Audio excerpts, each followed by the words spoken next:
Obviously, we've just spoken about both the statements from Zelensky and Putin. What significance did his visits to conflict zones and marginalised communities hold for global diplomacy and peace efforts? Well, yes, this is again another very good question, and gives us the occasion to see the relevance of his spiritual but also very concrete action. He was a wonderful peacemaker in trying to speak to the hearts but also to the minds of leaders, but also to be very close to the population of situations in crisis. I remember when he went to Central Africa, and he even hosted the local imam in his car, giving already at that times an example of brotherhood, of closeness, of going towards the people and towards the population, trying to give a sense of relief and hope, which are now, according to his inspiration, the key words for this jubilee of hope this year.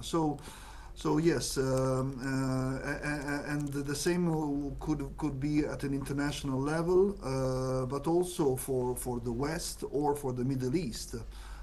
He has been sending messages, calling or receiving or sharing conversations with political leaders, with religious leaders, Catholics and non-Catholics, Christians, Orthodox, or Franciscans in the Middle East, or Jews and Muslims in the Middle East or in Ukraine, trying to facilitate and to send mediators to avoid this conflict and this hatred and any kind of excuse where religion is abused to justify an invasion or bombing or conflicts or reactions or political management.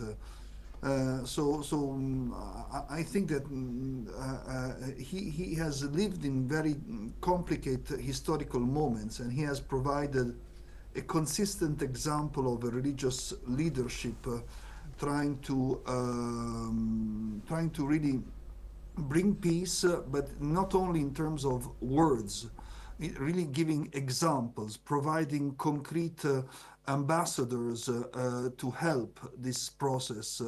And unfortunately, not all of these situations were successful, because he was asking for disarmament, he was asking for end of conflict, he was asking for ceasefire, and Christians and non-Christians would not obey or would pretend not to listen or not to hear his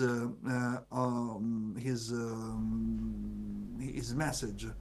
But nevertheless, the population, the believers, not only Christian Catholics, have heard this message, and we are here to try to continue to give voice to this message, and eventually to succeed in peace internally, but also in trying to prevent or to solve external territorial conflicts.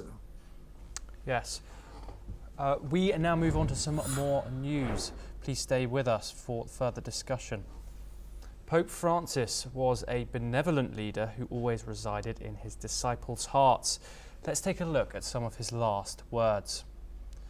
No peace without freedom of expression, thought, and respect for others. These are some of the last words of Pope Francis.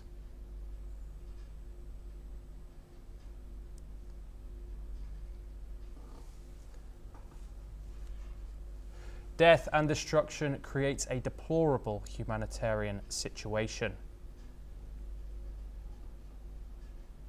These are some of the last words of Pope Francis.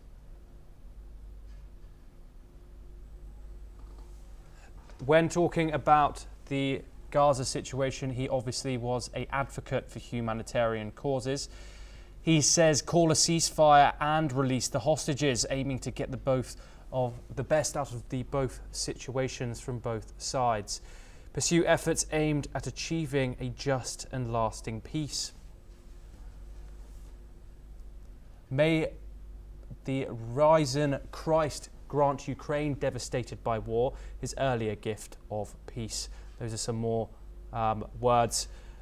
We know Pope Francis was an advocate for peace across the world, often spoke in support of Ukraine, said he was praying for Ukraine before his death. We saw that in Volodymyr Zelensky's statement. We are